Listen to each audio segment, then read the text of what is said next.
One of the things that I think makes a JRPG truly special is the quality of the story. It's almost a given, right? One of the main aspects of the genre is how they build these incredible narratives over dozens, sometimes hundreds of hours. The list I've got for you today isn't ranked, by the way. It's not in any specific order. It's just a celebration of the games that do this narrative journey the absolute best. As always, I'm Daniel, and today, 17 perfect JRPGs with the best stories. Starting off at number 17 is Persona 3 Reload. Persona 3's got this incredible hook. By day, you're a high school student, just trying to fit in, go to class, and maybe make a few friends. But when the clock strikes midnight, the world secretly shifts into a hidden dark hour, and your school transforms into a massive, ever-shifting tower of nightmares called Tartarus. It's this brilliant, almost creepy dual life premise that immediately pulls you right into its mysterious world. To fight the monsters inside this place, you have to summon a manifestation of your psyche, a persona. And the way you do that is by pointing a device that looks exactly like a gun to your own head and pulling the trigger. It's as jarring and shocking as it sounds, but it perfectly sets the game's bold and mature tone right from the very beginning. It's a powerful statement that this isn't going to be your average lighthearted adventure. The social bonds you forge during the day, your friendships, they aren't just simple side stories for flavor. They directly fuel your strength and grant you new powers when you're fighting in Tartarus at night. It's this genius system where your relationships literally become your power, making every single interaction feel incredibly meaningful and vital to your journey. And this version, Reload, is absolutely the definitive way to play this JRPG classic. It's a full-on remake, built completely from the ground up with the gorgeous and vibrant visual style of Persona 5, which looks just fantastic here. Beyond just the visuals, it adds so many critical quality of life improvements that just make the entire experience so much smoother. The whole game just feels incredibly modern and is an absolute joy to play now. The core story, though, remains untouched, and it's still one of the most poignant in the entire series. It's much more somber and introspective than the later games in the franchise, really tackling some heavy, profound themes of loss and the ultimate meaning of life. It's a slow burn for sure, but trust me, the emotional payoff in the final act is just immense. It's a powerful conclusion that will absolutely stick with you long, long after you're done playing.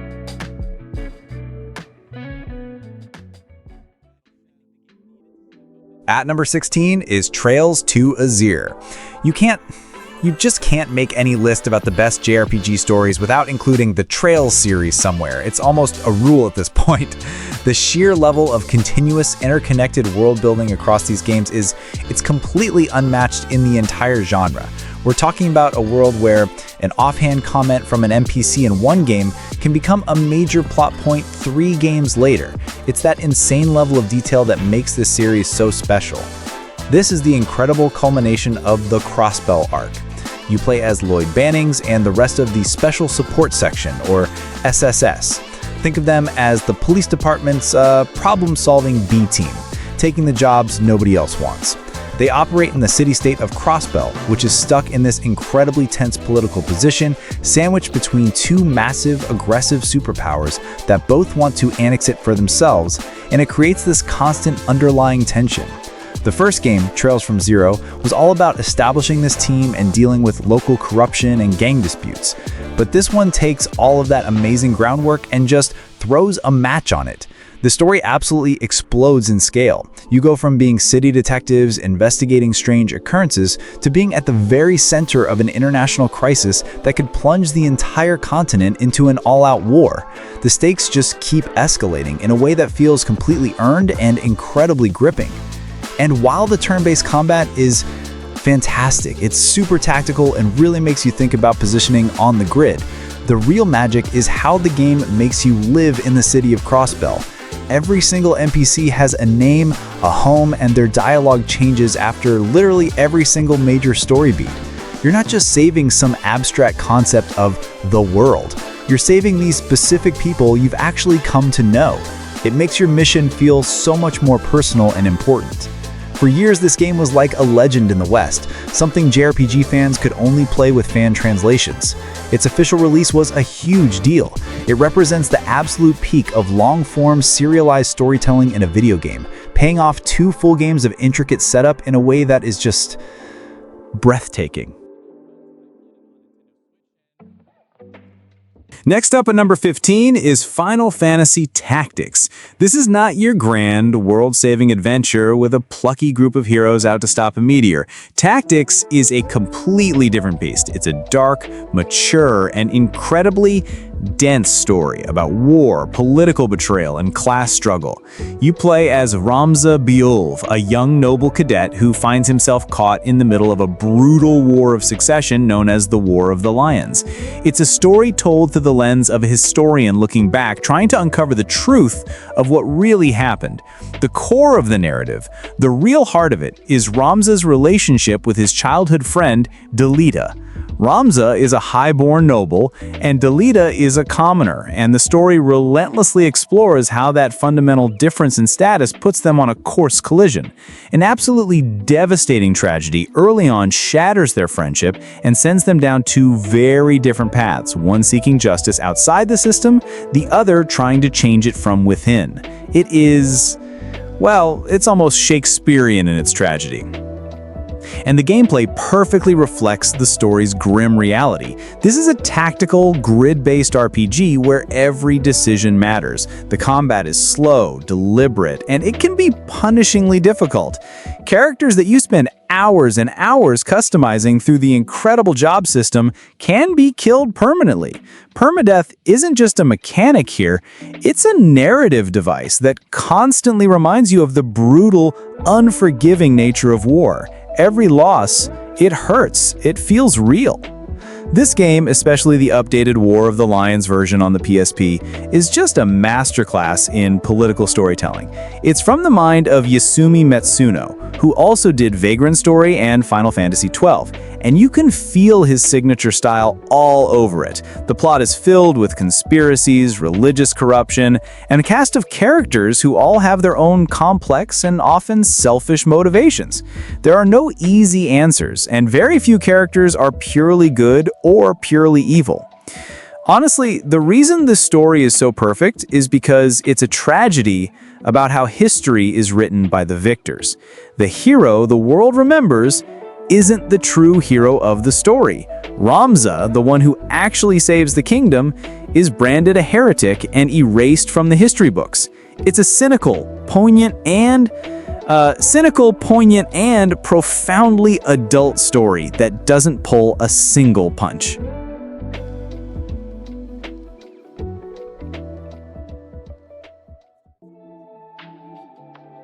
At number 14 is Yakuza Like a Dragon. This was a game that, on paper, should not have worked at all. The Yakuza series was, for over a decade, a gritty, real-time brawler. Then developer RGG Studio just decides to turn the 7th mainline entry into a turn-based JRPG. It was a move so bold it seemed absolutely insane. But it resulted in one of the most heartfelt and brilliant stories they have ever told. You play as Ichiban Kasuga, a low-ranking, endlessly optimistic Yakuza who takes the fall for a crime to protect his patriarch. After spending 18 years in prison, he gets out only to find that the world has moved on. No one remembers him, and the man he sacrificed everything for now wants him dead. It's a story that starts with absolute betrayal, with our hero being shot and left for dead in a new city. He has no money, no friends, no power. He is literally at rock bottom, and that's where his grand quest begins. It's a powerful modern take on the classic JRPG setup of a hero starting with nothing. The reason the game is a JRPG is because Ichiban sees the world as a JRPG. He's a massive, unapologetic Dragon Quest nerd, so in his mind, his homeless allies are his party members, and a street thug with a bat becomes a monster he has to fight in turn-based combat. It perfectly justifies the huge genre shift and infuses the entire experience with this incredible charm and humor, letting the game fully embrace the absurdity of the genre. This allows for a combat system that is a full-on celebration of JRPGs. You have a job system, but instead of being a knight or a mage, you can be a chef, a breakdancer, or a pop idol who weaponizes their charm. Instead of summoning Bahamut, you can call a giant crawfish on your phone to pinch your enemies. It is absolutely hilarious and over the top. But underneath all that wackiness is a genuinely solid and strategic turn-based system that is incredibly fun to master. But for all its silliness, the story of Like a Dragon is one of the most mature and emotional in the entire series. It's a story about the people society leaves behind. It's about a group of down-on-their-luck, middle-aged outcasts finding friendship and a chosen family in each other. Ichiban Kasuga's unwavering optimism in the face of constant despair is genuinely inspiring.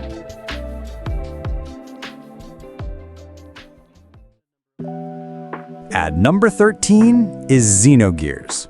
In Xenogears, you play as Feifong Wong, a young artist living peacefully in a small village who also happens to have amnesia.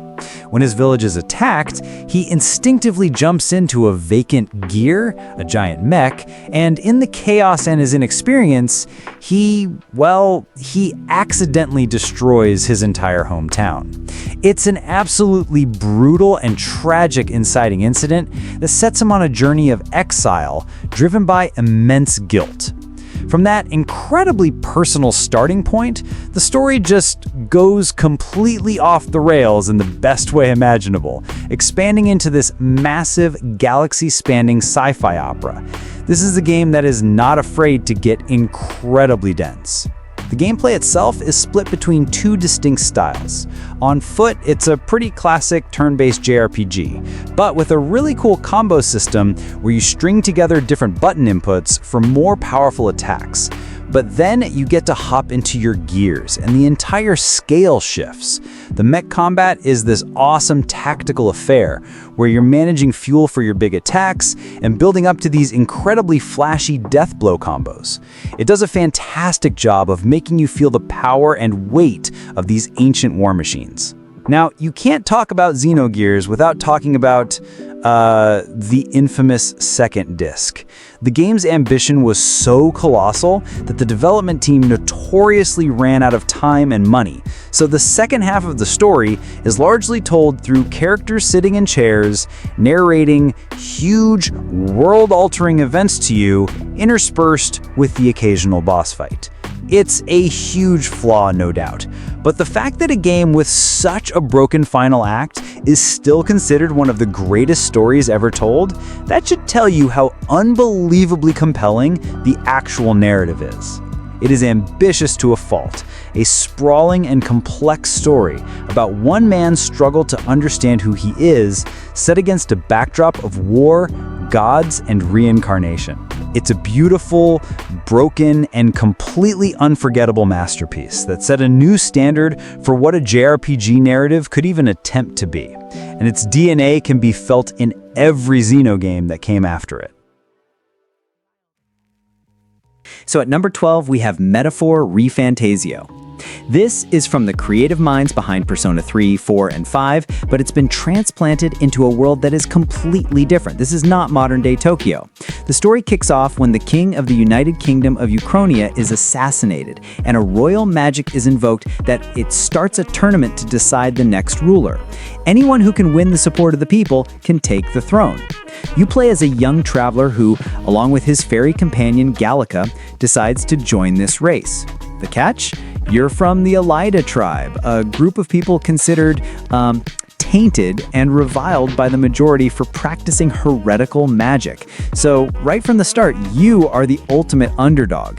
You're not just fighting for a crown, you're fighting against centuries of prejudice and fear in a kingdom that is on the absolute brink of tearing itself apart. It's an incredible setup for a grand political journey. The gameplay is a brilliant evolution of everything they've done before. The combat is this genius hybrid system. You're exploring a dungeon, you see some weaker enemies, and you can just dispatch them in real time. It's fast, it's fluid, it keeps the pacing snappy. But then you encounter a more powerful foe, and you can transition seamlessly into that classic turn-based command battle that Atlas is famous for. It respects your time while preserving all the tactical depth you want for the big fights. The real star of the show, though, is the archetype system. Think of it like the job or persona system on steroids. You can unlock and switch between dozens of these archetypes on the fly, even mid-combo, allowing for this insane level of customization and strategic freedom. You combine this with the follower system, the next evolution of social links, where you build bonds with supporters all across the kingdom to grow your movement. It makes your quest for the throne feel like a genuine grassroots political campaign, one town at a time. Honestly, Metaphor tells a perfect story because it takes the stylish, character-focused, and thematically rich storytelling that we love from the Persona series and applies it to a classic fantasy setting.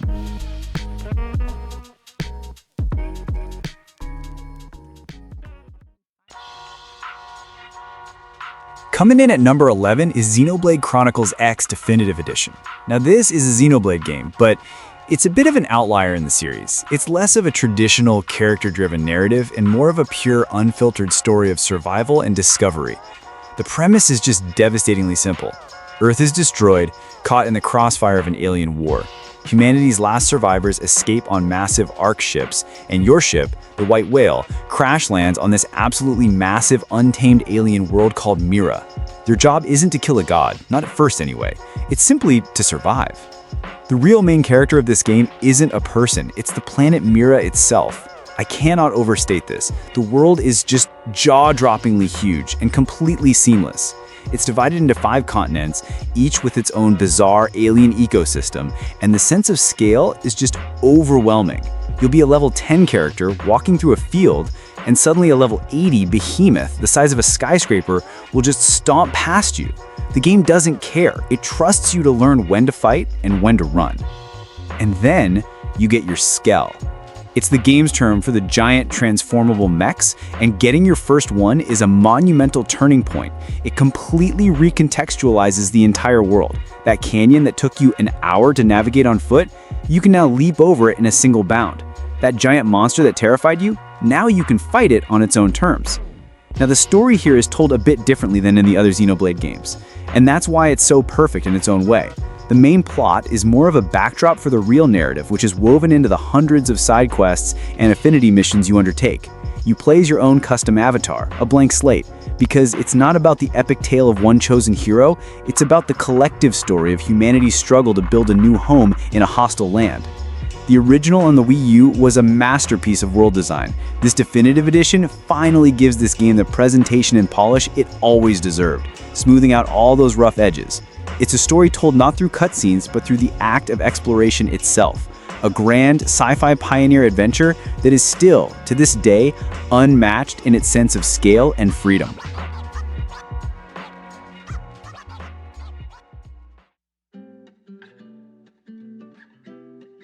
So coming in at number 10 is Octopath Traveler 2. Now the first Octopath Traveler was a game I absolutely loved for its concept and its gorgeous HD 2D art style. It's like a 16-bit JRPG came to life inside a beautiful little diorama. But let's be honest, it had one major narrative flaw. You had 8 characters, 8 stories, and they never really felt connected. They were just 8 strangers sharing a taxi, you know? It was a common criticism and one that Square Enix clearly took to heart for this sequel. Octopath Traveler 2 takes that same brilliant anthology concept, 8 brand new travelers, each with their own deeply personal story, and actually weaves them together.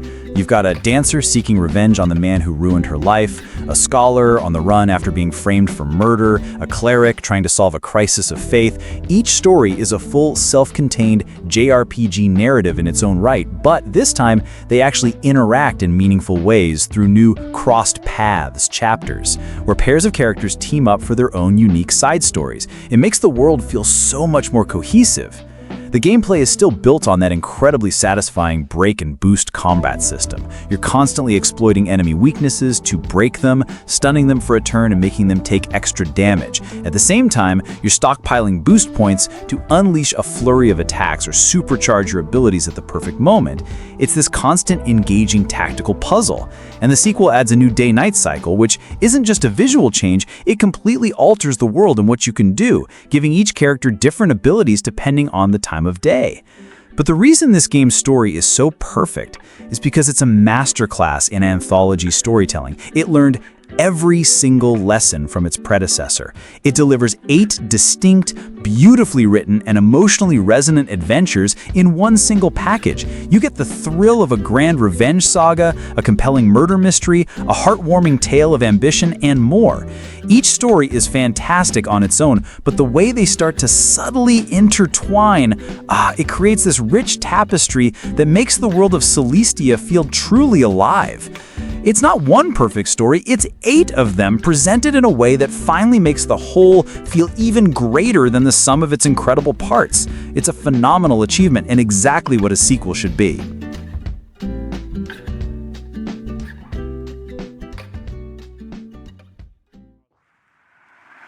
And number 9 is Tactics Ogre Reborn. Alright, look, if Final Fantasy Tactics is the game that popularized the political tactical RPG, then Tactics Ogre, well, Tactics Ogre is the game that wrote the book. This is the brainchild of Yasumi Matsuno, and it is the direct predecessor to FFT. It's darker, it's arguably more complex, and it tells one of the most grounded and brutal stories of war you'll ever find in the genre. You play as Dinam Pavel, a young man whose people have been oppressed and slaughtered, setting him on a quest for revenge that quickly spirals into a massive nationwide conflict. But here's what makes this story an absolute masterpiece: the choices. I'm not talking about simple good or evil dialogue options. I'm talking about gut-wrenching, game-altering decisions that split the entire narrative into multiple, completely distinct paths: lawful, neutral, and chaotic. The game will look you dead in the eye and ask you, are you willing to slaughter these innocent people to achieve a strategic victory that could save thousands later on? And there's no right answer. Each choice has devastating consequences that will haunt you for the rest of the game. The gameplay is a direct reflection of this grim reality. Every battle is a brutal grid-based chess match where one wrong move can get a beloved character permanently killed. The sheer number of classes and skills you can customize your army with is just staggering. Now, this reborn version adds a crucial quality of life feature, the Chariot Tarot, which lets you rewind turns to fix a catastrophic mistake. It doesn't make the game easy, but it makes the punishing difficulty feel fair and encourages exploration, which is a huge improvement. And this reborn version is a complete gameplay rebalance, a beautifully reorchestrated soundtrack, and maybe most importantly, full voice acting for every single story scene. The voice work is phenomenal, and it adds so much weight and emotion to the already dense Shakespearean dialogue. It makes this 30-year-old classic feel completely modern and accessible to a whole new generation of players. This story is perfect because it's not a power fantasy, it's a cautionary tale. It's a relentless examination of how war and the pursuit of ideals can corrupt even the most noble of heroes. Your choices don't just change the plot, they change Denham. They change who he is as a person. It's a story that asks a terrifying question. In the pursuit of justice, how far is too far before you become the very thing you're fighting against? It is absolutely essential JRPG history.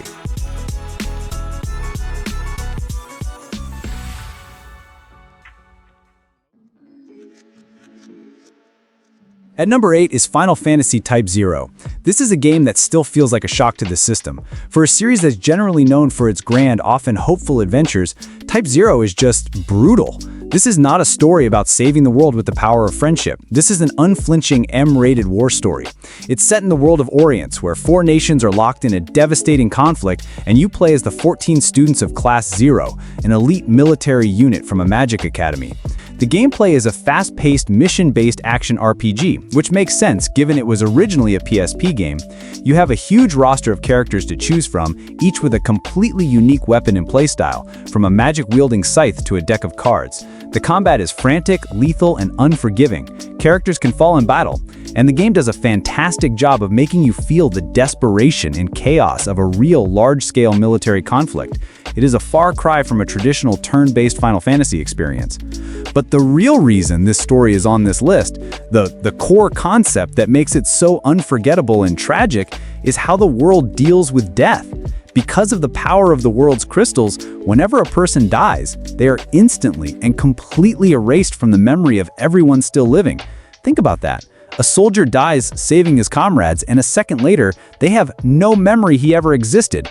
It creates this profound, pervasive sense of hopelessness and makes every sacrifice feel almost meaningless. This is the central tragedy of Class Zero. For reasons I won't spoil, they are the only ones who remember the fallen. They carry the weight and the memory of every single loss, while the rest of the world remains blissfully, horribly ignorant. It's a story that is a relentless examination of the trauma of war and the importance of remembrance. It culminates in one of these single most emotionally devastating and, honestly, soul-crushing endings in the entire history of the franchise. It's an underappreciated gem in the Final Fantasy library, often overlooked because of its different style, but its story is one of the most mature, powerful, and daring the series has ever attempted. It's a story that will absolutely wreck you, but it's one that you will never, ever forget.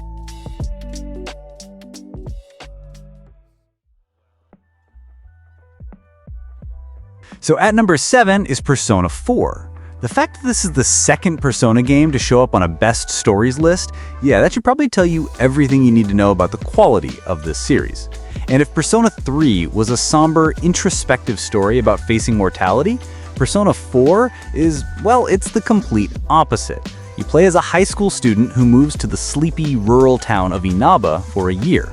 But a series of bizarre, fog-shrouded murders starts to take place, and the victims are all linked to a strange broadcast called the Midnight Channel. You and your newfound friends discover that you can actually enter a world inside the television, a bizarre, foggy realm created by the repressed thoughts and emotions of the people of Inaba. Your mission becomes a desperate race against time. Figure out who the killer's next victim is, find them inside the TV world, and rescue them before they're killed by their own shadow, a monstrous, twisted version of their hidden self. It's a fantastic, high-concept murder mystery hook. This is where the story's genius really lies. To save someone, you have to force them to confront the ugliest, most hidden parts of their own personality, the parts of themselves they refuse to accept. It's this powerful, almost therapeutic take on the classic dungeon crawl. Each dungeon isn't just a random castle or cave. It's a manifestation of a character's deepest insecurities, and conquering it is a direct act of character development. It perfectly fuses gameplay with the narrative's core theme of self-acceptance.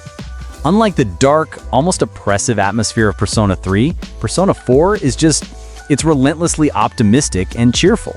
The color palette is bright yellow, the music is this upbeat, ridiculously catchy J-pop, and the whole game just has this incredible, infectious energy. But the absolute soul of this game is its cast of characters. The investigation team is, without a doubt, one of the most lovable and well-written parties in any JRPG period. They feel like a genuine group of friends. Ultimately, Persona 4 Golden, which is the definitive version to play, tells a perfect story because it's a murder mystery where the real villain isn't just the killer, but the lies we tell ourselves. It's a heartwarming, funny, and incredibly moving story about the power of friendship and the importance of facing the world and yourself with honesty. It's a game that will leave you with a huge stupid grin on your face, and it's one of the most uplifting JRPGs you will ever play.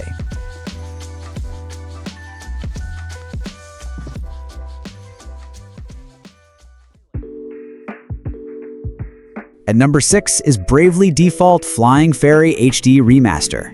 On the surface, this game looks and feels like a lost Final Fantasy game from the 16-bit era, brought back to life. I mean, the premise is JRPG 101, a young Wind Vestal, a lone survivor of a catastrophe, an amnesiac with a mysterious journal, and a disillusioned Nidus all come together to awaken 4 elemental crystals and save the world from encroaching darkness. It is pure, unfiltered classic JRPG comfort food, designed to hit you right in the nostalgia bone. But where the game reveals its true innovative genius is in the combat. It's built around the Brave and Default system, and it's just brilliant. Defaulting lets you defend for a turn while banking an action point. Then you can use Brave to spend those banked points, or even go into debt on them to perform up to 4 actions in a single turn.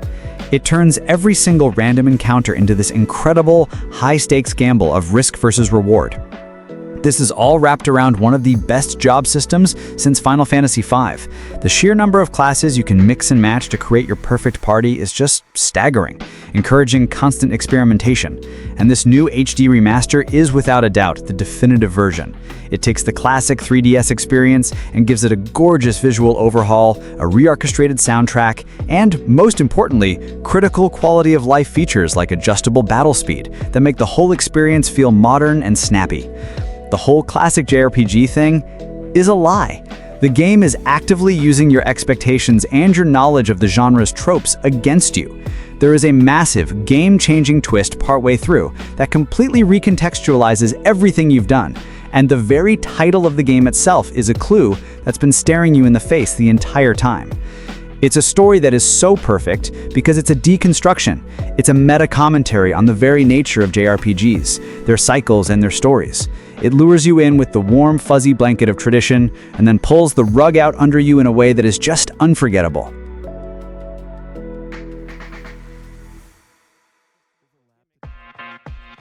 At number 5 is Lost Odyssey. This is from Mistwalker, the studio founded by the creator of Final Fantasy, and it feels, in every single way, like the true Final Fantasy XIII we never got.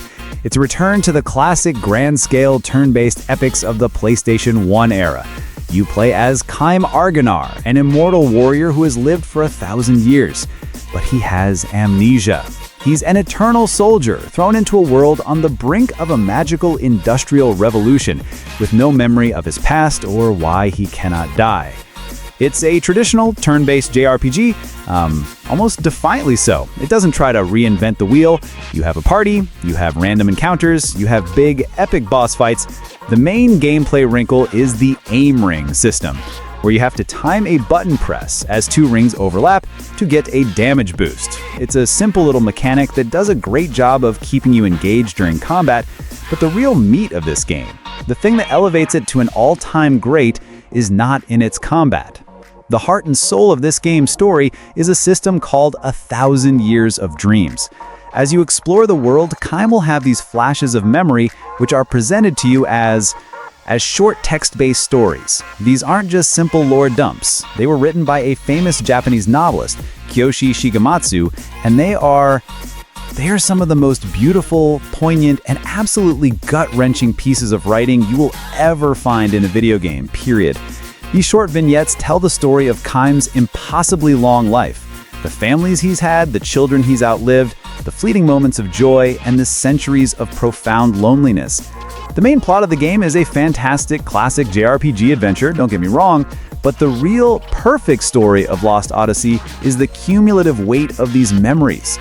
It's a story that explores the human condition, love, and loss with a maturity and a literary grace that is breathtaking. This was a huge Xbox 360 exclusive back in the day, and it remains one of the greatest JRPGs ever made. It's a story that's less about saving the world and more about the quiet tragedy of one man who has seen it all and forgotten everything. It's a slow burn, emotional masterpiece that will absolutely break your heart in the best way possible.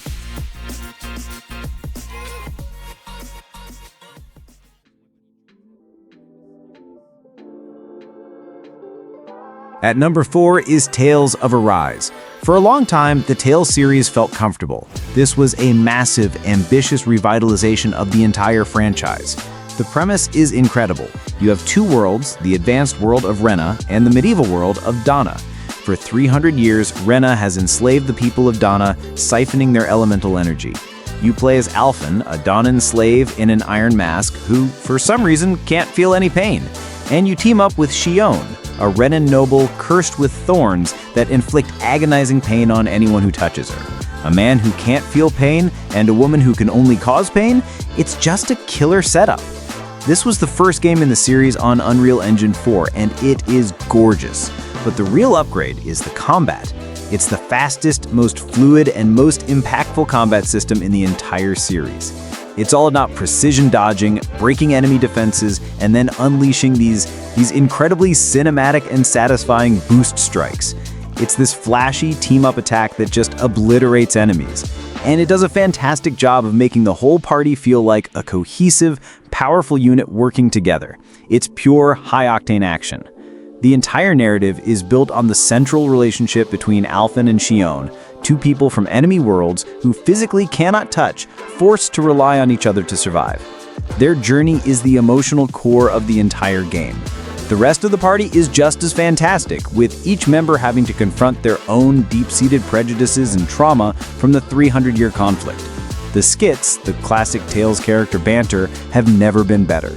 It's a much darker, more mature story than what we usually get from the series, dealing with some really heavy themes of slavery, colonialism, and systemic oppression without pulling its punches. The first half of the game in particular is a near-perfect story of revolution, about a group of broken people from both sides of the conflict learning to trust each other and fight for a better future. It's a powerful, deeply human story about breaking down walls, both literal and metaphorical. Ultimately, Tales of Arise tells a beautiful story about empathy. It's about two people, and by extension two worlds, learning that it's possible to heal from generations of hatred, and that a shared future is worth fighting for. It's told with so much heart and conviction that you can't help but get swept up in its powerful message. It's just a phenomenal game.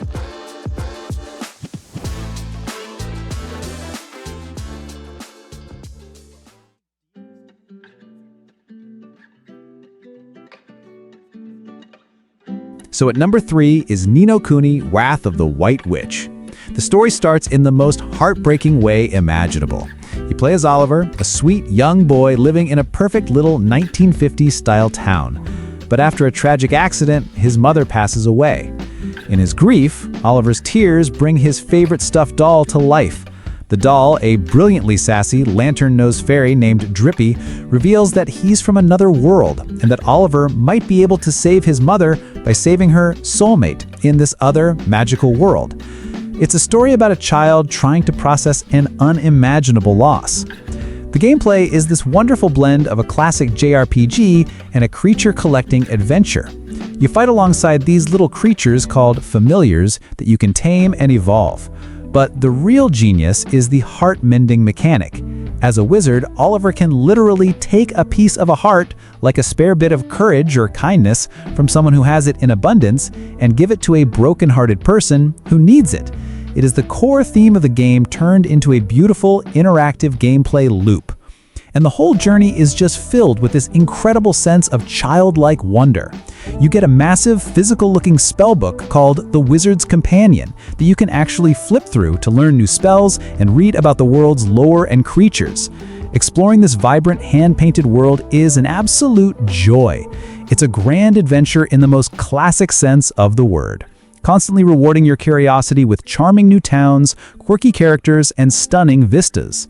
Ni no Kuni tells a perfect story because it is a modern fairy tale with a profoundly human and emotional core. It's a game that isn't afraid to be sincere and heartwarming. It's one of the most beautiful, charming, and emotionally resonant JRPGs ever created. It's like a warm hug in video game form.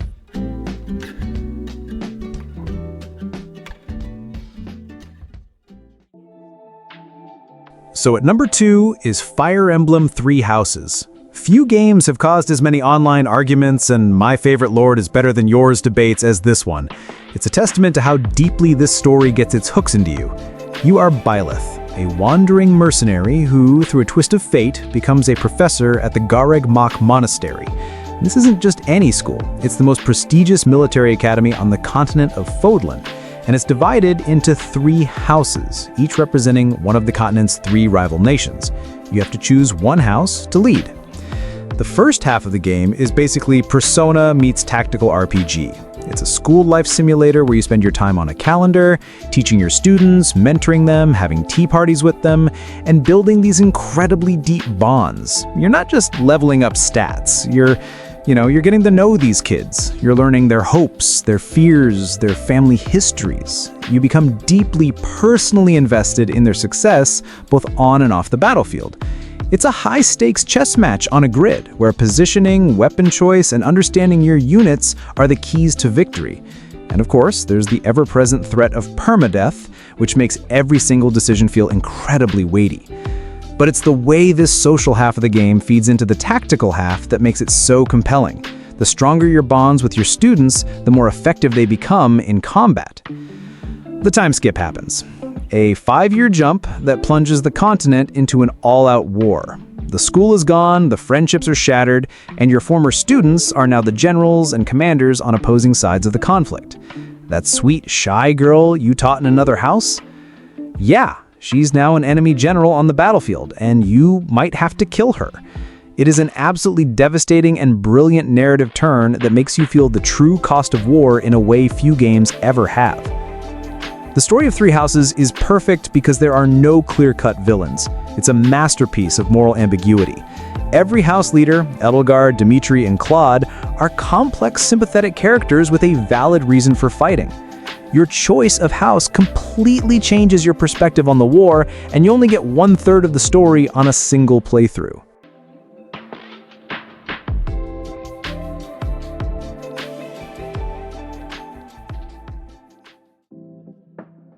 And finally, at number 1 is Dragon Quest XI: Echoes of an Elusive Age. And just like I said earlier, this list is in no specific order. The premise is as classic as it gets. You are the Luminary, the reincarnation of a legendary hero destined to save the world from darkness. But here's the first brilliant twist. When you reveal your identity to the king, you're not celebrated. You're branded the Darkspawn, a harbinger of doom, and thrown in the dungeon. Your journey doesn't begin with a grand ceremony, it begins as a fugitive on the run. It's a fantastic subversion that sets the stakes right from the very beginning. The gameplay is pure turn-based perfection. It is the absolute refinement of a combat system that has been honed for over 30 years. But it's all wrapped in this unbelievably beautiful world. The iconic art style from Dragon Ball's Akira Toriyama has never looked better. The world of Erdrea is it's vibrant, it's sprawling, and it is an absolute joy to explore. This game is pure, unfiltered adventure, and it feels like coming home. But the real perfect beating heart of this game is its party. This is, without question, one of the greatest found families in the history of the genre. From the loyal thief Eric, to the sassy mage Veronica, to the absolutely fabulous and unforgettable performer Sylvando. Every single character is lovable, incredibly well written, and their bond feels so genuine and earned. You're not just fighting to save the world, you're fighting to save their world, alongside the best friends a hero could ever ask for. Dragon Quest XI tells a perfect story because it is a confident, sincere, and unapologetically optimistic epic about the triumph of good over evil. In an era of grimdark cynicism, this game is a radiant beam of light. And just when you think you've reached the end, the story unfolds in a way that is so bold and so brilliant, it redefines the entire journey. It is a modern classic, a love letter to the entire genre, and a powerful reminder that sometimes a simple story told with perfect execution and a whole lot of heart is the best story of all. If you enjoyed this video, make sure to leave a like, subscribe, and also turn on the notification. Lastly, don't forget to drink water and get some sun. Thanks for watching, and I'll catch you in the next one.